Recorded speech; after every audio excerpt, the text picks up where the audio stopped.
अस्सलाम वालेकुम and welcome to a brand new video. कैसे हैं भाई आप लोग? आई होप आप लोग खैरियत से होंगे और अपना बहुत ही अच्छे से ख्याल रख रहे होंगे। आज की वीडियो में मैंने वो सारे क्वेश्चंस जमा किए हैं जो मुझे इंस्टाग्राम पर या फेसबुक के ऊपर या फिर यूट्यूब के ऊपर काफ़ी लोगों ने पोस्ट किए हैं। और मैं उन सब के इस वीडियो में जवाब दूंगा, तो आप इस वीडियो को बिल्कुल भी मिस मत कीजिएगा। हो सकता है आपका पूछा गया क्वेश्चन का जवाब इस वीडियो में मौजूद हो। तो वीडियो शुरू करने से पहले अगर आप मेरे यूट्यूब चैनल पर नए हैं तो मेरे यूट्यूब चैनल को सब्सक्राइब कर लें। और अगर आप ये वीडियो फेसबुक के ऊपर देख रहे हैं तो फिर मेरे फेसबुक पेज को ज़रूर फॉलो कर लें ताकि मैं वहाँ भी ग्रो कर सकूँ। तो चलिए अपनी वीडियो को स्टार्ट करते हैं। और मैंने वो जो भी आपके सारे क्वेश्चन हैं वो नोट डाउन कर लिए हैं। अगर मैं इस तरफ देखूं तो समझ जाइएगा कि मैं कंप्यूटर की स्क्रीन पे देख के आपको उसके जवाब दे रहा हूं। तो पहला जो क्वेश्चन है बहुत ही कॉमन है, काफ़ी लोगों ने मुझसे पूछा है कि ऑस्ट्रेलिया में बैंक अकाउंट कैसे खोलते हैं। तो बैंक अकाउंट खोलने का मैं आपको बता देता हूँ, बहुत ही सिंपल सा है। वैसे तो मेरे फेसबुक पेज पे और यूट्यूब का जो चैनल है उसके ऊपर एक वीडियो मौजूद है जो कि तफसीली वीडियो है, बट फिर भी मैं आपको इसका जवाब दे देता हूँ। डिपेंड करता है कि अगर आप कुछ बैंक्स ऐसे हैं ऑस्ट्रेलिया के अंदर, जब आप किसी भी कंट्री से आ रहे होते हैं तो आप उनकी वेबसाइट पे विज़िट कीजिए। जैसे मैं एक बैंक का नाम बता देता हूँ, NAB। तो ये ऑस्ट्रेलिया का बहुत अच्छा रेप्यूटेबल बैंक है। तो उनकी आप वेबसाइट पे जब जाएंगे तो आप अपनी कंट्री में रहते हुए वहाँ से अकाउंट खोल सकते हैं, यहाँ ऑस्ट्रेलियन अकाउंट। अच्छा, अब उसकी थोड़ी सी लिमिटेशन क्या आ जाती है? लिमिटेशन ये आ जाती है, आपको अकाउंट नंबर तो उसी वक्त मिल जाता है, लेकिन वो जाहिर सी बात है आपकी अराइवल डेट पूछते हैं, फिर आपसे एक मीटिंग शेड्यूल कर लेते हैं।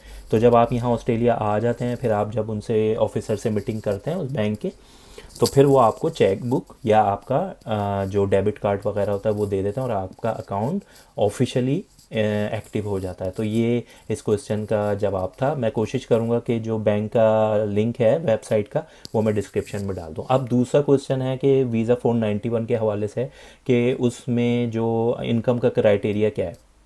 देखें, मुझे जहाँ तक पता है अभी जो हो सकता है वो चेंज हो जाए, बट अभी तो जो इनकम क्राइटेरिया है वो ये है कि आपको अगर आप वीज़ा 491 पे आते हैं तो फिर 53,009 या 400 आपको डॉलर, ऑस्ट्रेलियन डॉलर अर्न करने पड़ते हैं एक साल के अंदर। अब इसी के अंदर एक और क्वेश्चन भी आता है लोगों का कि ये बिफोर टैक्स है या आफ्टर टैक्स है। तो ये बिफोर टैक्स होता है। फिर इसी के अंदर काफ़ी लोगों ने मुझसे क्वेश्चन किया था कि ये जो अमाउंट है जो आपको अर्न करना पड़ता है ये किसी उसी प्रोफेशन में करना पड़ता है या आप किसी भी प्रोफेशन में कर सकते हैं। तो इसका जवाब बड़ा सिंपल सा है। ऑस्ट्रेलियन गवर्नमेंट को सिर्फ आपके अमाउंट का जो क्राइटेरिया है उससे मतलब है। उसका ये मतलब नहीं है कि आप किसी एक ही प्रोफेशन के अंदर रिस्ट्रिक्ट हैं। आप किसी भी प्रोफेशन में काम करते करके ये तीनों साल की जो इनकम है जो कि इंडिविजुअल 53,000 ऑस्ट्रेलियन डॉलर समथिंग बनती है, तो वो आप किसी भी प्रोफेशन में रहते हुए कर सकते हैं। तो ये हो गया। तीसरा क्वेश्चन आता है कि गवर्नमेंट, अगर आप यहाँ ऑस्ट्रेलिया आ जाते हैं तो ऑस्ट्रेलियन गवर्नमेंट अगर आप जॉबलेस हैं तो आपको सपोर्ट करती है। जी हाँ, आपको बिल्कुल सपोर्ट करती है। और वो किस तरह से करती है, पहले ये हुआ करता था कि जब आप ऑस्ट्रेलिया में आते थे, पीआर के ऊपर की बात हो रही है अभी खाली ना, तो जब आप पीआर के ऊपर आते थे तो वो जो वेटिंग एक पीरियड उन्होंने रखा हुआ था कि 2 साल तक आपको अगर जॉब नहीं मिलती, जो कि पॉसिबल नहीं है, इम्पॉसिबल सी बात है बड़ी, क्योंकि 2 साल में तो आपको जॉब कोई भी मिल जाती है।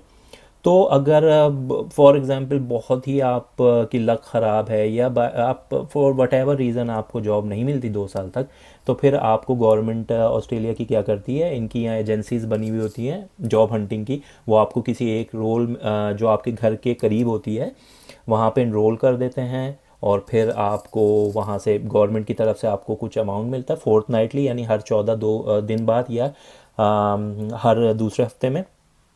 और आपको फिर उन एजेंसीज़ के पास जाना होता है, वो आपकी थोड़ी सी ग्रूमिंग करते हैं, आपकी सीवीज़ वगैरह देखना, आपको डिफरेंट जो कंपनीज़ हैं वहाँ रेफ़र करते हैं। और वो किसी भी प्रोफेशन में हो सकता है, ये मैं आपको पहली चीज़ क्लियर कर दूँ।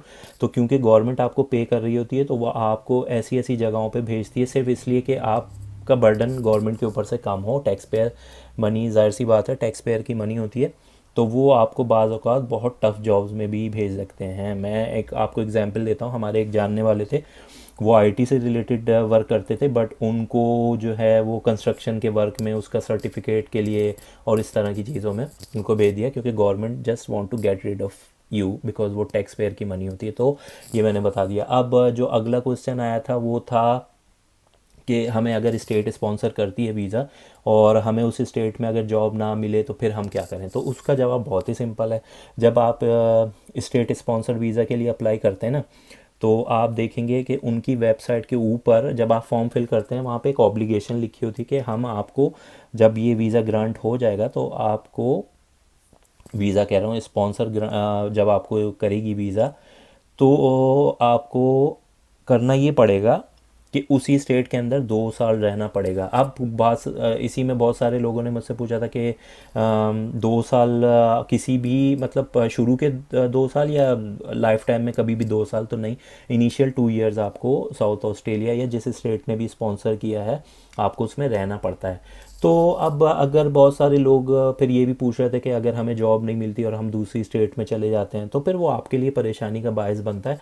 उसका रीज़न ये होता है कि वो ऑस्ट्रेलियन जो स्टेट होती है, अगर आप उनसे लिखते भी हैं कि भाई मुझे यहाँ जॉब नहीं मिल रही है और मैं जाना चाहता हूँ, तो वो बेसिकली क्या करते हैं, जिस स्टेट ने भी आपको स्पॉन्सर किया होता है वो आपसे सेशन कंडक्ट करते हैं। वो हर 3 महीने बाद होता है, फिर 6 महीने बाद, फिर 9, फिर 12, फिर इस तरह से 2 साल तक कंडक्ट करते हैं। और उसमें वो आपको, मतलब आपकी प्रोग्रेस चेक करते हैं कि आपको जॉब, मतलब आपसे पूछते हैं कि भाई आपको जॉब हासिल करने में क्या मुश्किल हो रही है, तो वो आपको रीच आउट भी करते हैं और आपकी हेल्प करते हैं। तो ये तो पॉसिबिलिटी नहीं है कि आप ऐसे ही छोड़ के चले जाएं। तो फिर अगर आप करते हैं तो आपको कॉन्सिक्वेंसेस आपको फेस करने पड़ते हैं और सीरियस भी हो सकते हैं समटाइम्स।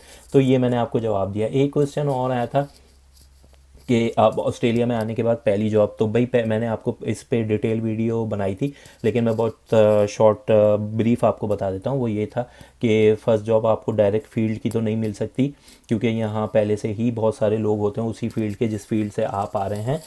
तो ये तो पॉसिबल नहीं है। हाँ ये है कि आपको और जॉब करनी चाहिए और अपनी फील्ड की जॉब जो है वो ढूंढते रहना चाहिए। और फिर आपको, क्योंकि यहाँ लोकल एक्सपीरियंस रिक्वायर्ड होता है, वो एक लंबा टॉपिक है, उस पर वीडियो आप डिस्क्रिप्शन में मैंने लिंक दिया है, उस पर आप देख सकते हैं। तो फिर आप फील्ड की जॉब, मैं ये नहीं कह रहा नहीं मिलती, मिल जाती है, बट काफ़ी कोशिश के बाद। तो ये मैंने आपको जवाब दे दिया। अब पूछा था कि और जॉब जो है वो इनफ होती है सरवाइव करने के लिए। तो और जॉब इनफ होती है सरवाइव करने के लिए, बट डिपेंड करता है पर्सन टू पर्सन कि आपका लाइफ स्टाइल क्या है। अगर तो आप पार्टी गोइंग पर्सन हैं और मूवीज़ वगैरह देखते हैं, आपको आउटिंग शॉपिंग का बहुत शौक है, तो फिर और job is not good for those activities. तो आपको फिर अपना स्टैंडर्ड उसी हिसाब से रखना पड़ता है। हाँ और जॉब से इतना हो जाता है कि आपके अकोमोडेशन, मोबाइल प्लान और ये ट्रांसपोर्टेशन वगैरह या खाने पीने का थोड़ा बहुत निकल जाता है, लेकिन आप उसके ऊपर फुली डिपेंड नहीं कर सकते। तो ये मैंने आपको क्वेश्चन का आंसर दे दिया। इसके बाद था कि रेंट क्या होता है ऑस्ट्रेलिया में। देखें, डिपेंड करता है कि आप सिटी में रहना चाहते हैं, सिटी से थोड़ा दूर। जैसे कि यहाँ ऑस्ट्रेलिया जो है उसमें डिफरेंट सबर्ब्स होते हैं। सिटी के पास जो होंगे, जाहिर सी बात है, आपको पता है बड़ा कन्वीनियंट होता है to get to the city, तो वहाँ पे रेंट्स बहुत ज़्यादा होते हैं। लेकिन देसी लोग क्या करते हैं, सिटी से थोड़ा दूर प्रेफर करते हैं। उसका रीज़न ये होता है कि आपका थोड़ा रेंट, मैं मिसाल दे रहा हूँ कि अगर मंथली आप $800 दे रहे हैं सिटी में, तो यही अगर किसी सबर्ब में जाएंगे तो वो 700 और 710-20 पर मंथ, इंक्लूडिंग ऑल से मतलब ये होता है वो शेयर्ड हाउस होता है। उसमें जैसे एक घर यूनिट है, उसमें 4-5 रूम है, उसमें डिफरेंट लोग रह रहे हैं, आप किचन और टॉयलेट शेयर करते हैं उनके साथ, और उसमें इलेक्ट्रिसिटी, आपका वाटर और आपका वाईफाई अनलिमिटेड आपको मिल जाता है। तो ये भी मैंने आपको इसका जवाब दे दिया। अगला क्वेश्चन था कि ऑस्ट्रेलियन पासपोर्ट। हाँ, ऑस्ट्रेलियन पासपोर्ट के लिए आप 4 साल के बाद एलिजिबल हो जाते हैं। मतलब आप किसी वैलिड वीज़ा के ऊपर अगर ऑस्ट्रेलिया में 4 साल रहते हैं, मिसाल के तौर पे आप 491 के ऊपर आए, आप 3 साल ऑस्ट्रेलिया में रह लिए, जब आपको पीआर मिलेगी तो आपको 1 साल रहना पड़ेगा, क्योंकि आप जो गुज़िश्ता 3 साल है एक वैलिड वीज़ा पे रह रहे थे। तो टोटल 4 साल का वर्क लगता है, आपको ऑस्ट्रेलियन पासपोर्ट मिल जाता है। फिर आप पूरी दुनिया में 185 कंट्रीज़ हैं जिसमें आप वीज़ा फ्री घूम सकते हैं। तो बहुत बड़ा एडवांटेज है आपको। अच्छा, अगला क्वेश्चन था ड्राइविंग टेस्ट कैसे पास करना। ड्राइविंग टेस्ट की वीडियो भी मेरी पेज पे मौजूद है, बट मैं बड़ा ब्रीफली छोटा करके आपको बता देता हूँ। वो ये है कि आप अपना ड्राइवर, जिस कंट्री से भी आ रहे हैं, ड्राइवर लाइसेंस लेके आएँ, यहाँ पे आके कुछ टेस्ट दें, आपको वर्क परमिट मिल जाएगा। वो सब ऑनलाइन होता है यहाँ पे। उसके बाद आपको ये करना पड़ेगा कि एक वोट टेस्ट होता है, VORT, आप गूगल पे लिख के सर्च करेंगे, vehicle on the road test. उसके बाद आप जो है अगर ड्राइविंग टेस्ट पास कर लेते हैं तो आपको लाइसेंस मिल जाता है। तो ये बहुत आसान तरीका मैंने आपको बताया है। हाँ, इसमें एक चीज़ ये थी कि अगर आपके पास लाइसेंस होगा तो ये बहुत शॉर्ट है, बट अगर आप यहाँ आके ज़ीरो से स्टार्ट करेंगे लाइसेंस लेना तो फिर ये तो फिर इट विल टेक एजेस, तो ये बहुत टाइम लगेगा इसमें। अब आ जाते हैं वट वट डॉक्यूमेंट रिक्वायरमेंट, मतलब हाँ, कि ऑस्ट्रेलियन असेसमेंट के लिए क्या डॉक्यूमेंट। देखें, अब ये आपके प्रोफेशन के ऊपर डिपेंड करता है, जिस प्रोफेशन से भी हैं आप स्किल्ड ऑक्यूपेशनल लिस्ट में जाके आप उस लिस्ट पे अपना प्रोफेशन देखें, वहीं असेसमेंट बॉडी होगी, और वहाँ पे आप जाके उस वेबसाइट के ऊपर जो भी है उसमें डॉक्यूमेंट की रिक्वायरमेंट आपको वहाँ पता लग जाएगी क्या है। अच्छा, अब ये है आखिरी चीज़, व्हाट इज़ द फर्स्ट, हाँ, ऑस्ट्रेलियन इमिग्रेशन के अंदर सबसे पहला स्टेप क्या है। जैसे हम कोई बिल्डिंग की फाउंडेशन बनाते हैं तो उसकी सब फाउंडेशन क्या है बेसिकली, कि अगर कोई भी पर्सन है वो ज़ीरो से स्टार्ट करना चाह रहा है तो वो फर्स्ट स्टेप ये होता है कि सबसे पहले उसको अपना प्रोफेशन देखना पड़ता है। स्किल्ड ऑक्यूपेशनल लिस्ट में डिस्क्रिप्शन के अंदर उस लिस्ट का लिंक मौजूद है, आप उसमें देख लें। उसके बाद असेसमेंट आता है, फिर आइल्स देना पड़ता है। उसके बाद फिर अपनी आप EOI बनाते हैं, EOI के अंदर फिर सारी डिटेल डालते हैं। अब स्टेट के अंदर जाएंगे तो स्टेट स्पॉन्सर भी आपको EOI पे देगी। अगर आप 189 वीज़ा या किसी में भी जाएंगे तो भी आपको इनवाइट वहीं के ऊपर आएगा। फिर वहाँ फ़ी सबमिट करते हैं, फिर केस ऑफिसर असाइन हो जाता है। उसके बाद केस ऑफिसर आपसे ईमेल के ऊपर टच में होता है। फिर EOI से इतना लिंक नहीं रहता आपका, वो ईमेल के ऊपर ही आपसे सब मांग लेते हैं, और फिर आपका वीज़ा ग्रांट हो जाता है। तो ये थी आज की हमारी छोटी सी वीडियो। ये कुछ क्वेश्चंस थे, अभी बहुत सारे क्वेश्चन रहते हैं तो इसका मैं कोशिश करूँगा पार्ट 2 बनाऊँ। लेकिन अगर आपके जहन में भी कोई ऐसा क्वेश्चन है तो फिर आप कमेंट सेक्शन में जाके अपना क्वेश्चन जो है वो पोस्ट कर दें, मैं उस पर ज़रूर रिस्पॉन्स करूँगा, या मैं एक अलग से वीडियो बना दूँगा। Thank you so much. आप अपना ढेर सारा ख्याल रखिएगा, और फिर मिलेंगे इंशाल्लाह अगली वीडियो में। अपना बहुत सारा ख्याल रखिएगा। अल्लाह हाफिज़।